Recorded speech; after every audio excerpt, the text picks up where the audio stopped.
प्रदेश में विधानसभा चुनाव बेहद नज़दीक आ गया है। आने वाली 10 फरवरी को मतदान भी होना है। यहाँ हम आए हैं शहर विधानसभा प्रत्याशी इमरान अंसारी जी के पास, जो एआईएम से प्रत्याशी हैं, यानी कि ओवैसी साहब के जो है पार्टी से चुनाव लड़ रहे हैं। इनसे जानते हैं इनके क्या मुद्दे हैं, किन मुद्दों पर ये चुनाव लड़ रहे हैं। इमरान भाई, बहुत बहुत स्वागत है आपका। शुक्रिया साहब। इमरान भाई, यहाँ से आप प्रत्याशी हैं, ओवैसी साहब ने आप पर विश्वास जताया है। किन मुद्दों पर आप चुनाव लड़ रहे हैं, क्या आपकी मंशा है? देखिए, जो शहर की बुनियादी समस्याएं हैं वही हमारे एजेंडे में शामिल है। हमारा मुद्दा वही है, जो बुनियादी काम हो जाने चाहिए थे इस शहर के अंदर, जो इस शहर का इतिहास है, जो इस शहर की पहचान है, लेकिन वो उन बुनियादी सुविधाओं से ये शहर महरूम है और आज तक महरूम है, चाहे विधायक कोई भी रहा हो, सरकार किसी की भी रही हो। तो हमारे मुद्दे आज भी वही हैं जो इस वक्त शायद नहीं होने चाहिए थे। 2022 के चुनाव में ये मुद्दे नहीं होने चाहिए थे। आज भी रोड नहीं है, आज नाली खड़ंजे नहीं है। दलित और मलिन बस्तियों में, मुस्लिम बस्तियों में दलित और जो गरीब बस्तियां हैं वहाँ नाली खड़ंजे नहीं है। पानी की निकासी का इंतज़ाम नहीं है, नाले साफ़ नहीं है, जाम की समस्या हमारे शहर के अंदर है। और जो हमारे पास एक इंडस्ट्री है, हमारी पावरलूम इंडस्ट्री, इसको एक बहुत बड़ा हब बनाया जा सकता था, उस दिशा में काम नहीं हुआ। इस शहर की बदकिस्मती है कि इस शहर के अंदर एक स्लॉटर हाउस नहीं है। भाई समझिए मेरी बात को, जो हमारा मौलिक अधिकार है, जो राइट टू फूड जो हमें अधिकार देता है, उसके लिए यहाँ पर कोई वैलिड स्लॉटर हाउस नहीं है। बड़े दुख की बात है।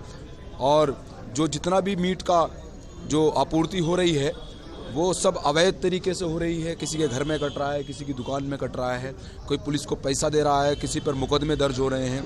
तो सवाल ये है कि शहर विधायक जो 2017 से 2022 तक विधायक रहे हैं, तो उनके पास ऐसा क्या एजेंडा, उनके पास क्या खाका था इस शहर को डेवलप करने का? मैं समझता हूँ ज़ीरो। तो जहाँ से ये शहर शुरू होता है वहीं से समस्याएं शुरू होती हैं। अच्छा, यहाँ शहर से आप प्रत्याशी हैं और आपके सामने जो पहले विधायक रह चुके हैं वो भी आपके सामने हैं, तो क्या लग रहा है आपको, आप आने वाले चुनाव में जो है कितना सक्सेस हो सकता है? देखिए, जनता उन्हें नकार चुकी है, आवाम उन्हें नकार चुकी है पूरी तरह से। वो बिल्कुल हर मुहाज पर नाकाम साबित हुए हैं। कोई उनके पास ऐसा अपनी उपलब्धि बताने के लिए नहीं है कि वो शहर के आवाम के बीच में जाकर ये बता सके कि मैंने 5 साल में ये किया, मुझे वोट दे दीजिए। उनके पास कुछ नहीं है बताने के लिए, सिवाय इसके कि वो मुसलमानों में जाकर ये कह रहे हैं कि बीजेपी को हराना है, मुझे वोट दे दीजिए, बीजेपी को हराना है, मुझे वोट दे दीजिए। ये एजेंडा अब नहीं चलेगा। अब ये आवाम अपने मुद्दों की बात करेगी। सवाल कर रही है ये आवाम। 25 लाख रुपए की मिट्टी कब्रिस्तान में डलवाने का दावा करते हैं, लेकिन वो क्षेत्रीय पार्षद के द्वारा कराया गया काम होता है। जो क्षेत्रीय पार्षद दावा करते हैं कि मेरी जांच कराई जाए अगर मैं झूठ, हमारी विधायक निधि निगम ने वापस कर दी, तो शहर को बरगला रहे हैं। उनका कोई वजूद चुनाव के अंदर नहीं है। मजलिस इत्तेहादुल मुस्लिम और भारतीय जनता पार्टी के बीच में चुनाव होने जा रहा है, ये बहुत यकीनी बात है। अच्छा, जैसे यहाँ पर अभी 2 दिन पहले ओवैसी साहब के साथ में एक घटना हुई थी यहाँ से जाते हुए, तो क्या लग रहा है आपको, कहीं ऐसा तो नहीं कि मजलिस का बढ़ता जनाजा को देखकर कुछ लोग जो है उनसे खिलाफ हो रहे हैं, उन पर ये साजिश कर रहे हैं? देखिए, मजलिस का कारवां तो दिन पर दिन आगे बढ़ रहा है और बढ़ेगा, ये नहीं रुकेगा किसी, क्योंकि मजलिस एक सोच का नाम है, मजलिस एक मिशन का नाम है। और हमारे पास वो कैडर है कि आदमी मर सकता है लेकिन मिशन और कैडर जिंदा रहता है। रही बात ओवैसी साहब पर हमले की, तो मेरे भाई, एक आवाज़ पूरे हिंदुस्तान में दलितों की, पिछड़ों की, आदिवासियों की, अल्पसंख्यकों की अगर कोई आप देखते हैं कोई आवाज़ है तो बैरिस्टर असदुद्दीन ओवैसी हैं। उस आवाज़ को दबाने की कोशिश की गई, उस आवाज़ को ख़त्म करने की कोशिश की गई। किसके ज़रिए? कौन है वो लोग? एक हिंदू, सचिन हिंदू करके लिखता है वो लड़का, सचिन हिंदू, और एक लड़का शुभम।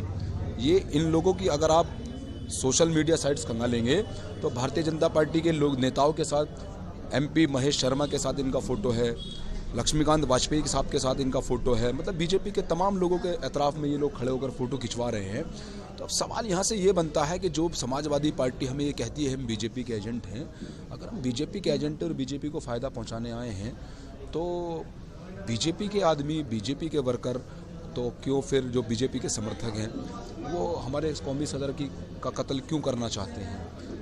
ये एक सवाल यहाँ से पैदा होता है। हालांकि अल्लाह का शुक्र है मेरे सदर सलामत हैं, अल्लाह रहती दुनिया तक उन्हें सलामत रखे, लेकिन ये एक बहुत बड़ा हमला उस सोच पर है जो शोषितों की और वंचितों की आवाज़ उठाने की बात करते हैं। अच्छा इमरान भाई, ये सवाल बार बार आता है कि बीजेपी का एजेंट बताया जाता है, बीजेपी की भी पार्टी बताया जाता है, तो इसको लेकर मतलब क्या फील होता है, कैसे आप मतलब सामना करते हैं, फेस करते हैं? कौन कह रहा है बीजेपी का? समाजवादी पार्टी, कांग्रेस, बसपा, ये लोग कह रहे हैं। तो समझने की बात है, बहुत मोटी सी लाइन है। ये लोग बीजेपी के नाम से मुसलमानों को डराकर वोट लेते हैं। आज इनको ये दिख रहा है कि मजलिस इत्तेहादुल मुस्लिमीन और बैरिस्टर असदुद्दीन ओवैसी मुसलमानों के असल मुद्दों को छू रहे हैं, उनको रेस कर रहे हैं, उनको उठा रहे हैं। तो इनमें बौखलाहट है, इनमें घबराहट है, जिस मुसलमान वोटों के दम पर।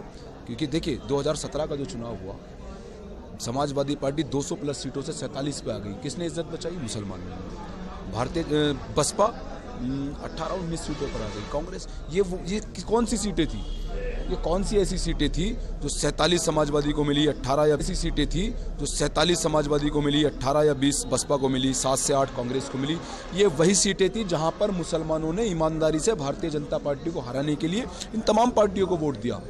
अब ये जानते हैं कि हम अल्पसंख्यक समाज के मुद्दों को उठाने में नाकाम है, उनकी आवाज़ को उठाने में नाकाम है। तो अल्पसंख्यक समाज हमसे नाराज़ होकर बैरिस्टर असदुद्दीन ओवैसी के पीछे जा रहा है। अब अगर अल्पसंख्यक समाज बैरिस्टर असदुद्दीन ओवैसी के पीछे जाएगा तो इनकी औकात 47, 7, 8 की भी नहीं बचेगी मेरे भाई। तो ये बौखलाहट में ये कह रहे हैं कि हम बीजेपी के एजेंट हैं। साबित करे कोई। अगर हम बीजेपी के एजेंट हैं, हम गुजरात में बीजेपी का मेयर हराए भाई।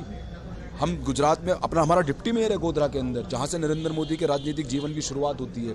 हमने औरंगाबाद में शिवसेना के 27 साल के एमपी को हराया मेरे भाई। इम्तियाज जलील वहां जीते। हम कैसे बीजेपी के एजेंट है, बीजेपी का नुकसान कर रहे हैं? बीजेपी के एजेंट यही सब लोग हैं और इनको खतरा यही है कि हमारी दुकान बंद हो जाएगी। तो बुकलाहट में कह रहे हैं, कहने दीजिए, पुकारने दीजिए, कोई दिक्कत नहीं है। अच्छा इमरान भाई, एक आखिरी सवाल है आपसे। आप यहाँ प्रत्याशी हैं शहर विधानसभा से, तो क्या इरादा लेकर आए हैं? मतलब जीतने का इरादा है या ओवैसी साहब की क़यादत को आगे बढ़ाना है? सुनिए मेरी बात। सबसे पहली बात यह है कि मैदान में है जीतने के लिए। मैं आपसे फिर कह रहा हूं कि चुनाव के अंदर 5 दिन बाकी हैं। आप देखेंगे चुनाव बीजेपी और एमआईएम में होगा। चुनाव बीजेपी वर्सेस एमआईएम है। शहर की जनता ये मन बना चुकी है। रही बात ओवैसी साहब के मिशन को आगे बढ़ाने की, तो मेरे भाई मैंने आपसे कहा कि हम मर जाएंगे, हम कब्रिस्तानों की ग़िज़ा बन जाएंगे, लेकिन मेरे भाई ये मिशन नहीं मरेगा। हमारे बाद और लोग आएंगे, उनके बाद और लोग आएंगे। इस सोच का नाम है मजलिस इत्तेहादुल मुस्लिमीन। हम एक सोच के साथ काम कर रहे हैं। जो हिंदुस्तान के संविधान में अल्पसंख्यकों को राइट दिए गए हैं, हम उनको हासिल करने की बात कर रहे हैं। हम हिंदुस्तान के मुसलमानों की बका की, उनकी हिफाजत की, उनके पॉलिटिकल एम्पावरमेंट की बात कर रहे हैं। क्या गलत है मेरे भाई? मिशन हमेशा जिंदा रहेगा। और जहाँ तक इस सीट की बात है कि ये सीट बीजेपी वर्सेस एमआईएम है और हम जीत की तरफ जा रहे हैं अगले 4 दिनों में। ये बात बिल्कुल यकीन है। शुक्रिया इमरान भाई। ये हमारे साथ जुड़े हुए थे इमरान अंसारी साहब, जो एआईएम से प्रत्याशी हैं मेरठ शहर विधानसभा से। कैमरामैन राशिद के साथ वसीम खान, शाह टाइम्स।